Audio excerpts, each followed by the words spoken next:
Hello दोस्तों, बहुत बहुत स्वागत है एक बार फिर आपका एमजी जॉन स्पीक्स में। हमारे साथ जुड़े रहने के लिए धन्यवाद। अगर आपने हमारा चैनल अभी तक सब्सक्राइब नहीं किया है तो प्लीज़ इसे सब्सक्राइब कीजिए और बेल आइकन दबाना ना भूलें। आइए हम बहुत बड़ी खबर की तरफ चलते हैं। आज मनजिंदर सिंह जो शिरोमणि अकाली दल के प्रवक्ता हैं, उनको धमकियाँ आ रही हैं। जी हाँ, बिल्कुल सही सुना आपने, उनको धमकियाँ आ रही हैं। वो धमकियाँ कहाँ से आ रही हैं, क्यों आ रही हैं, आगे हम बताएंगे आपको।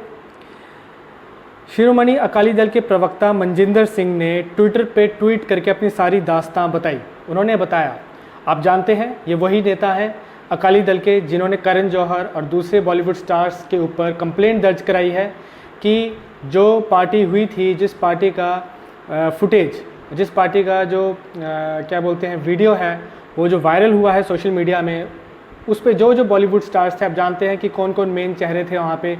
विकी कौशल, करण जौहर खुद जो रिकॉर्डिंग कर रहे थे, वीडियो रिकॉर्डिंग, इसी के साथ दूसरे स्टार्स भी वहाँ पे थे, शाहिद कपूर थे, ये सारे स्टार्स वहाँ पे मौजूद थे। उन सभी के ख़िलाफ़ उन्होंने कंप्लेंट दायर की है। बहुत नाराज़ थे वो उस टाइम पे, क्योंकि उड़ता पंजाब फिल्म में, जिसमें शाहिद कपूर मेन लीड पे थे, उसमें ये बताया गया था कि पंजाब में ड्रग्स चलता है। तो उनका कहना था कि अगर पंजाब में ड्रग्स चलता है तो मुंबई में क्या चलता है।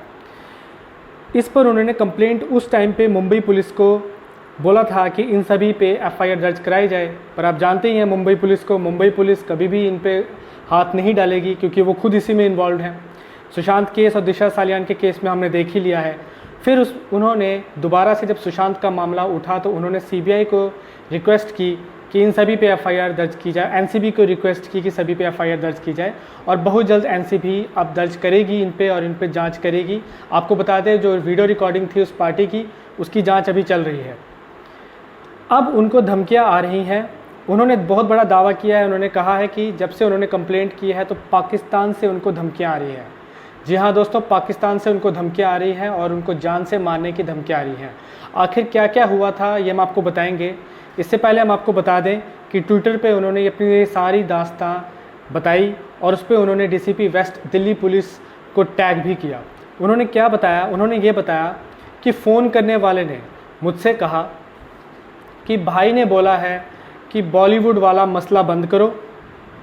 इस पर मैंने पूछा कि कौन है भाई, तो इस पर उन्हें जवाब मिला, तुम भाई को नहीं जानते। ये उन्होंने ट्विटर पे अपनी सारी दास्तां बताई है।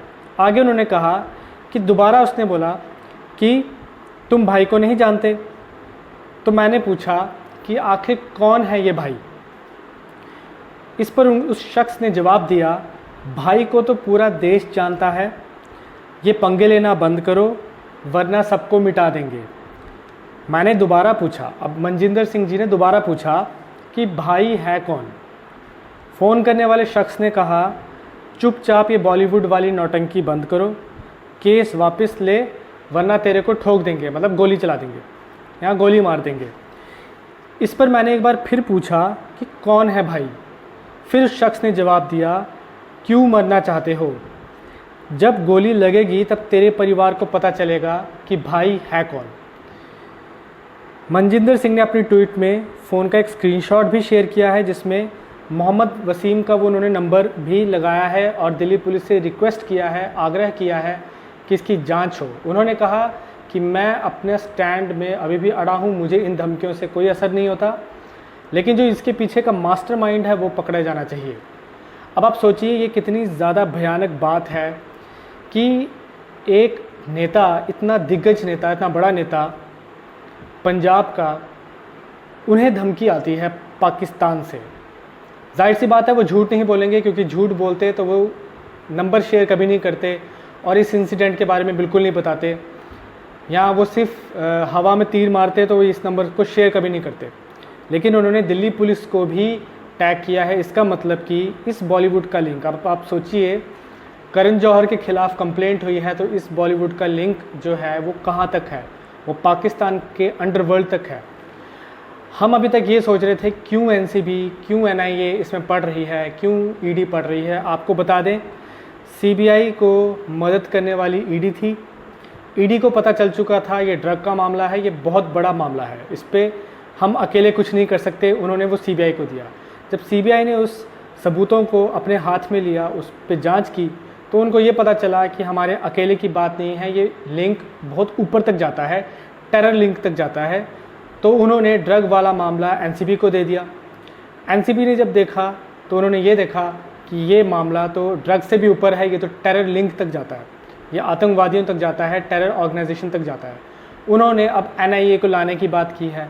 तो अब आप सोचिए कि ये सिर्फ मर्डर का मामला नहीं है दोस्तों, क्योंकि अगर ये सिर्फ इसको हम मर्डर लेके चलेंगे, हमें कातिल को पकड़ना है, हमें कातिल सामने चाहिए जो मास्टरमाइंड है, लेकिन हमें उन लोगों की भी पोल चाहिए जो इस देश में रह के दूसरों के देश में जो पल रहे आतंकवादी के साथ लिंक रखते हैं, धंधा करते हैं, स्मगलिंग करते हैं, उन लोगों के भी खुलासे हमें चाहिए इसमें। क्यों?